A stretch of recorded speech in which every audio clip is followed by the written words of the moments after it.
Hello, everybody, and welcome to another episode of the Inside Out Culture podcast. And it's really exciting for Kath and I because we're actually in the same space. We're in a studio in Soho in London.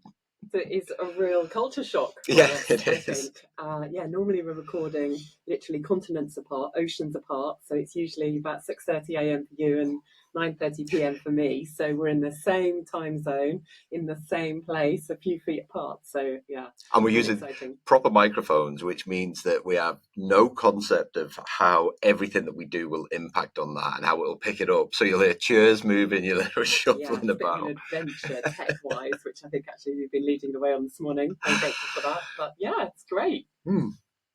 And today we're talking about burnout. Yeah, big topic, burnout. And actually, when we were both saying when we were doing some research for this conversation, how prolific the literature is around burnout. It's being written about absolutely everywhere. Harvard Business Review, McKinsey research, every organisation, psychology magazines, you name it. Everyone is talking about it. People talk about an epidemic of burnout. And so what we wanted to do is to, as always, go a little under the surface. What's going on? How might we think about this topic? How might we sort of break it down in some different ways?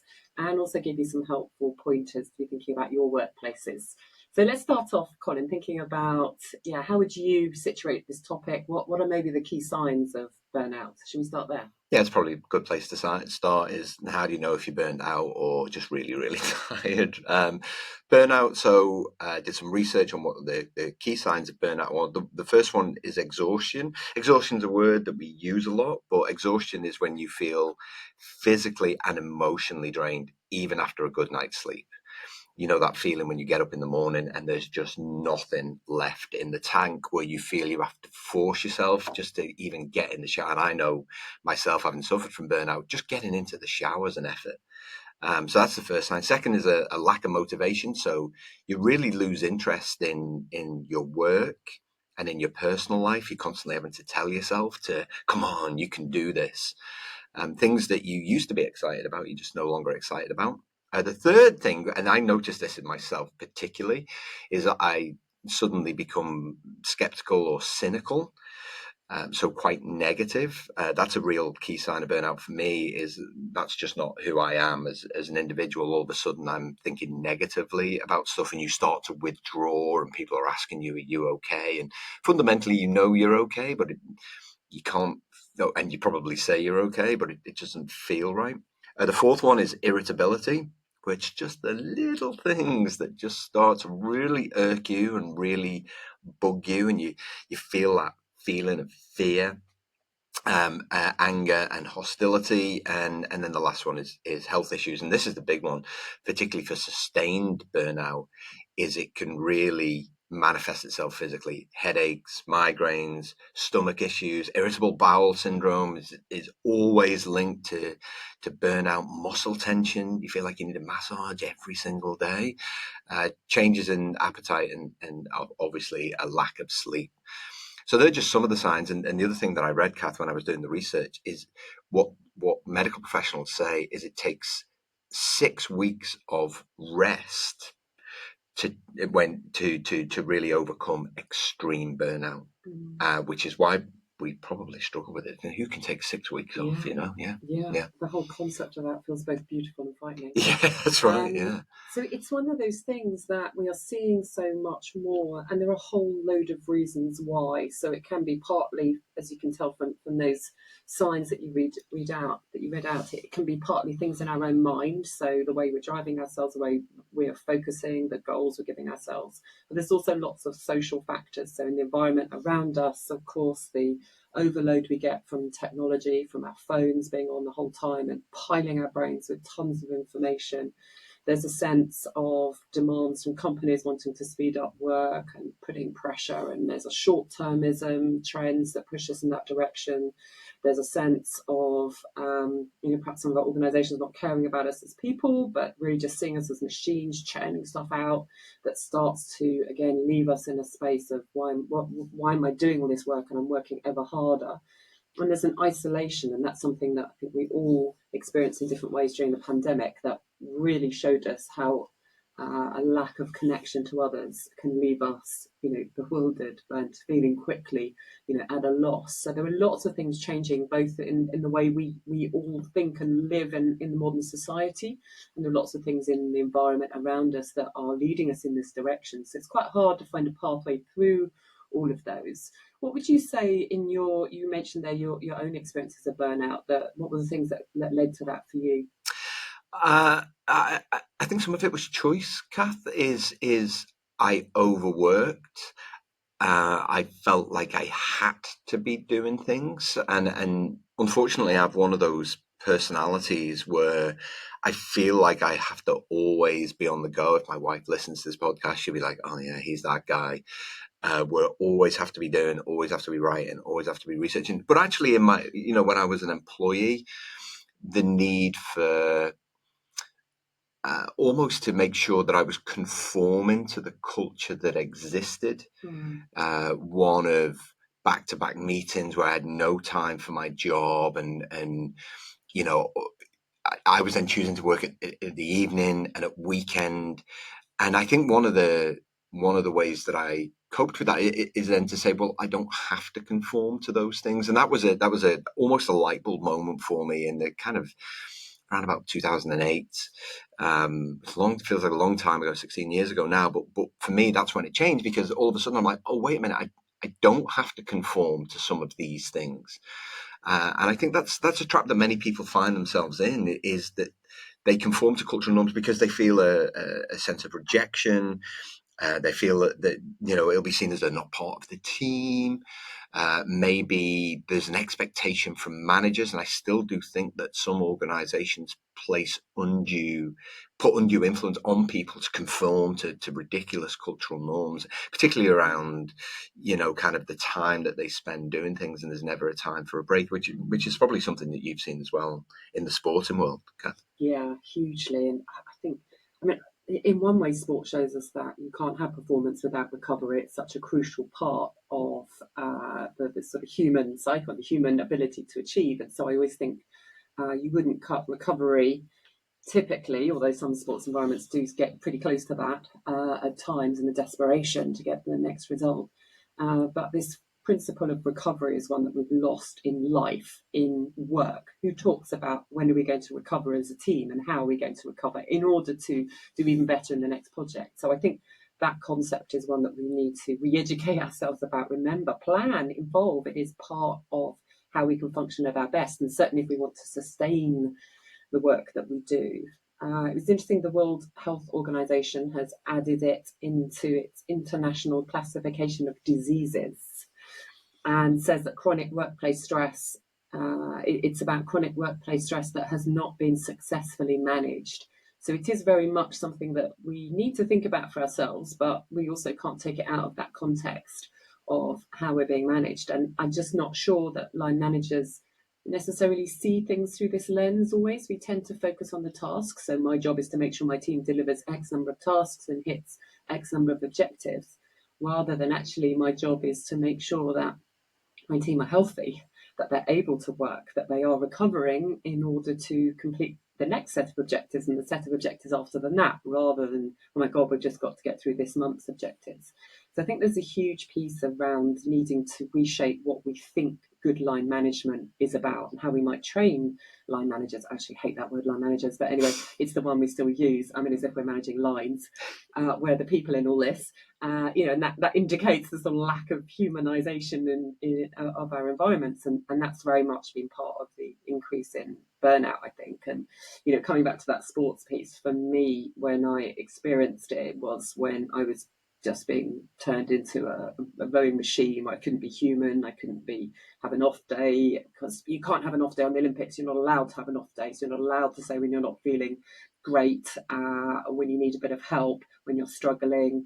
You're also kind of, in the first part of my career as an Olympic athlete, then there was this focus on more. More is good. If you can do an extra exercise in the gym, if you can do some more here, and of course that gets to a point where you're then cutting into your recovery, where you're actually pushing your body constantly and not enabling it to get stronger each time. And also there was a culture where there was very little joy.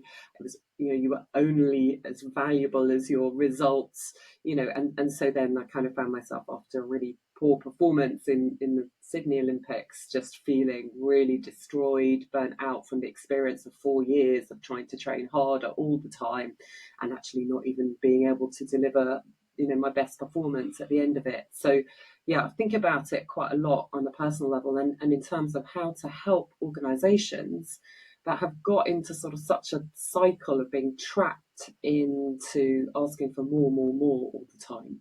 What's the sort of work what are the sort of recommendations that you make when you're talking to organizations? What are the things that you try and help people with, Colin, on this? Well, you touched on it, Kath, is middle managers really are the difference. The OC had a global culture report in 2023. They found that a vibrant culture reduces burnout by 66%, increases tenure by 63%, and increases job satisfaction by 28%. All of these things.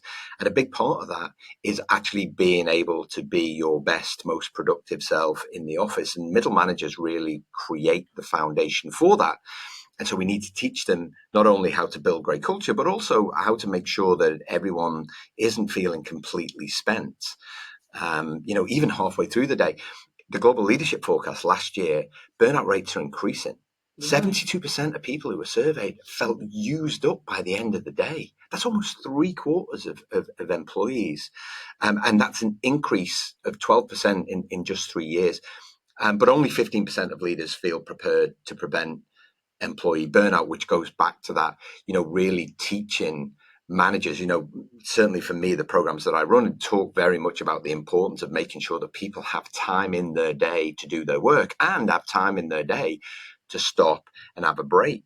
But most corporate organizations, their response to burnout is to implement well-being programs, not to address the root cause. Right. And so the well-being programs, companies around the world spend, over $60 billion on well-being programs. It's expected to be about 95 billion by 2026. And yet what Oxford University found is none of those interventions had a significant impact at all on well-being, sense of belonging, job satisfaction, nor did they improve the culture. The most effective way to improve how people feel and burnout is to actually reduce the stress rather than implement new ways to help people cope with the stress, which is crazy. Yeah, this is a sort of initiativitis that then comes in. Oh, let's fix it. Let's not look at any of the causes. The root causes of burnout. We'll just bring a little fix, a sort of temporary, shallow, superficial thing that we do. And I saw a lovely phrase actually when I was reading some articles that said, "You can't yoga your way out of burnout," which I thought was a great phrase. And it sums it up. Yes, we all do yoga on Thursday lunchtimes, and therefore everything will be okay. I mean, how ridiculous is that? Because it actually really undermines the culture. It's really not valuing your people, and it's not understanding how our bodies work, how our minds work, how our emotions work, and ultimately that will affect your performance. If not this week, the week after that, and then you're into a whole world of pain, of retention issues, of people going off sick. The number of times now I find it's quite a regular thing when I'm working with the team. Oh, so-and-so's not here because they're off on stress. And of course, again, when you add that together, and there are lots of research papers that have added all of those costs of burnout, you see, well, somehow it's cost you more than you thought you were gaining by hitting this month's targets. So there's a short-termism that stops us seeing the long-term damage here. And so for me, a huge part of this is getting much more long-term strategies for looking after your people, and they must be prioritised over short-term gains because the cost is so high. I'm not even thinking that long-term, I'm thinking over a year, over 2 years, the costs are so high if you don't look after people this week. So there's some things that are coming back to some of the themes we've talked to before about having much stronger listening cultures, having that psychological safety where people can say, I'm struggling with something. Those become really core to enabling us to shift into a different place on this. Those social supports are crucial. There was some research by Hammer, and what they found was that kind of prolonged well-being really relies on three factors. The first, one of them is social supports, is creating that environment where people can say, hey, listen, I need help, where you feel able to do that in a way where people don't judge you. And some people listen to the podcast like, oh, I probably feel I could tell my teammates that, but they'll probably then talk behind my back and say, gee, what's wrong with Colin? He needs to get his head in the game, on those classic phrases. The second one is for me, which is the most important one, is decreasing the demands of work. And one of the phrases that I use all of the time is that if you want to do more, you need to do less, which sounds counterintuitive. But what the research has proven, what science proves, is that actually, if we focus on fewer things, they get done faster to a higher quality than if we have 20 things on our plates. People get into these really bad habits of writing daily task lists with 15 things on them. And immediately they feel this sense of, I haven't done enough, I'm not getting through my task list, and I'm a big fan of creating a master task list, but then only have the tasks on your list for your day, that focus on, well, what do I have time to do? And then the third thing that Hammer found was really giving, kind of empowering employees to say, who do you need to be with? Where do you need to be? What's the environment that you need right now in order to do your best work? And then when we have that choice, it's up to us as humans not to fall into bad habits, which also plays a part into burnout. Once you've got that pound to say, this is what I need to do, this is what I need to get done, I'm going to focus on that, and then away we go.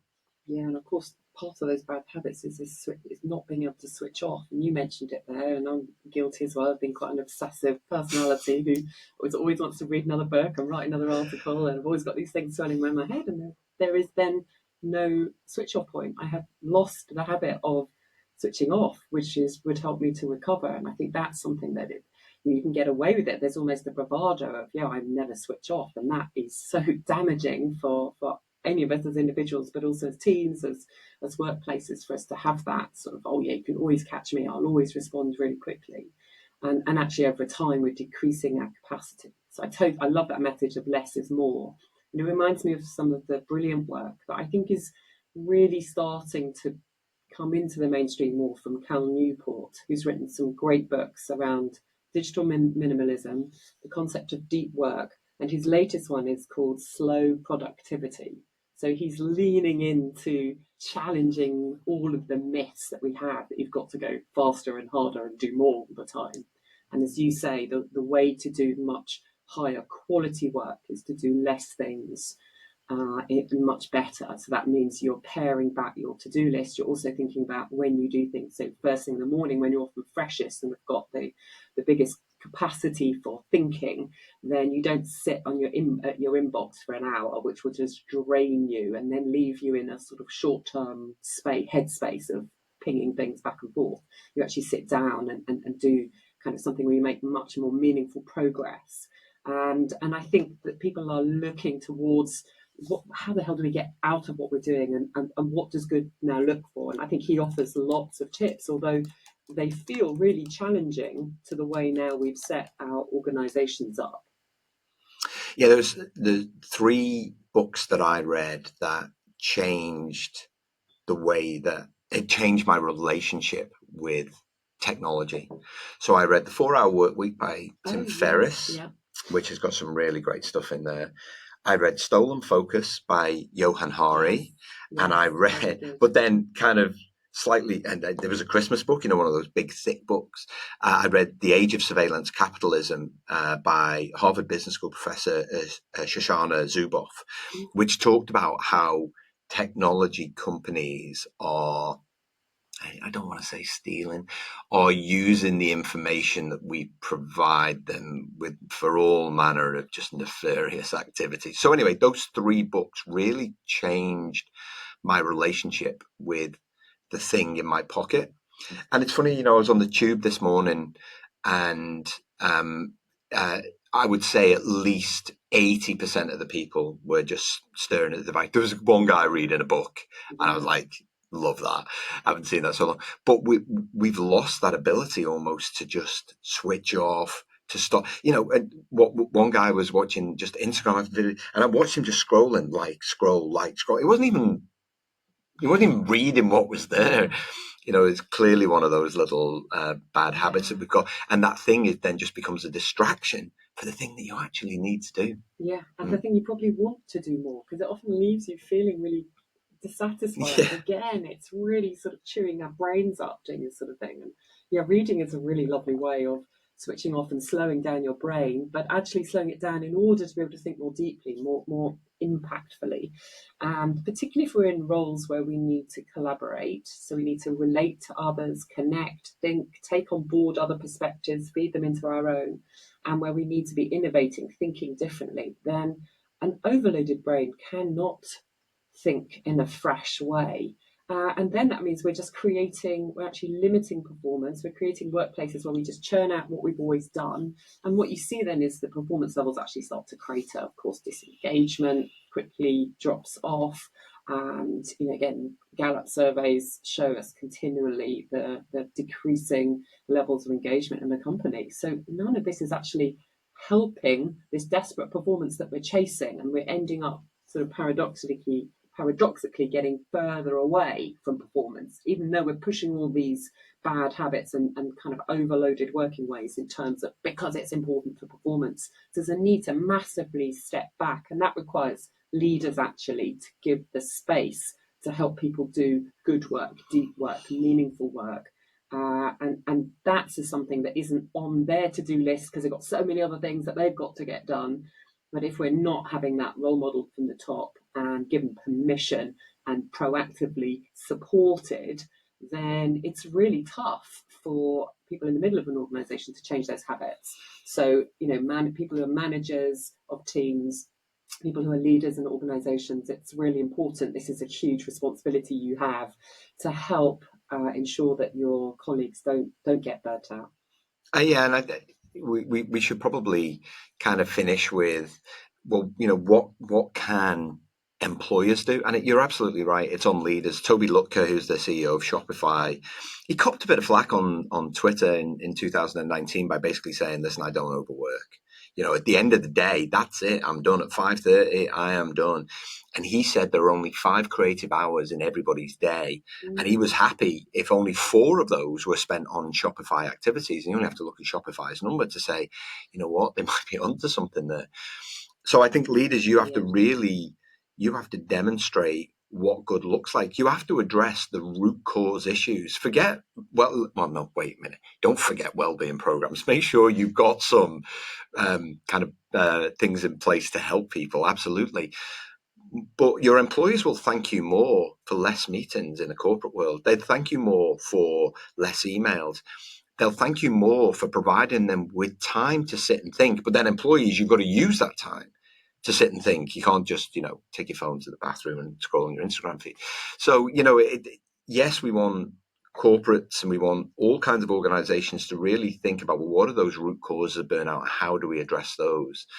And then we want people to actively use their time better, such that they live happier, fulfilled lives, I would take that. Yeah, absolutely. And I want to give a shout out to Leanne Spencer, who's a colleague who's become a friend who went through a huge burnout crisis from working, I think, in advertising world, and now for probably the last 15 years or so has been very innovative in the space, written some books, her last one on cadence, all the time looking at deeper angles of how to support people in a much more holistic way. So yes, it's thinking about physical activity, but also very much now going into workplaces and helping think about well-being, not just as something you do in a Friday lunchtime, but actually what does that well-being agenda look like, threaded throughout the way we work.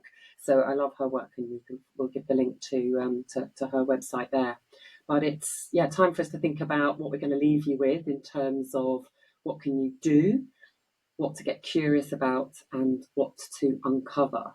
So what's our do? What's our action takeaway? Well, for individuals listening to this, Kath, I think what we want them to do is take preventative action to prioritise your own health and well-being. Make sure you're getting plenty of sleep. You don't need your phone in your bedroom. Make sure good nutrition, exercise when you can.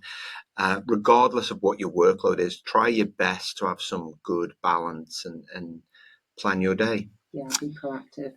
And curious, have a think about why you and perhaps your colleagues aren't great at looking after yourselves. What's going on there in terms of your own habits, your own upbringing, your own values, and the values of the workplace? So why aren't you looking after yourselves when you are your greatest asset? Mm. And lastly, uncover. Well, I think if you're a senior leader in a business or if you're a manager, is what are the root causes in the workplace of burnout, regardless of what you do. Really take the time to understand what is creating this epidemic where we feel spent at the end of the working day. And I think that the things that you want to address are those root causes, because they're the things that then will change it moving forward. Brilliant. So take preventative, proactive action to prioritize your health and well-being. Get curious about why you might not be looking after yourself, and uncover the root causes of workplace stress in your environment. Great. Great to be in the same place. Yeah. Great conversation. Thanks so much. Thanks, Kath.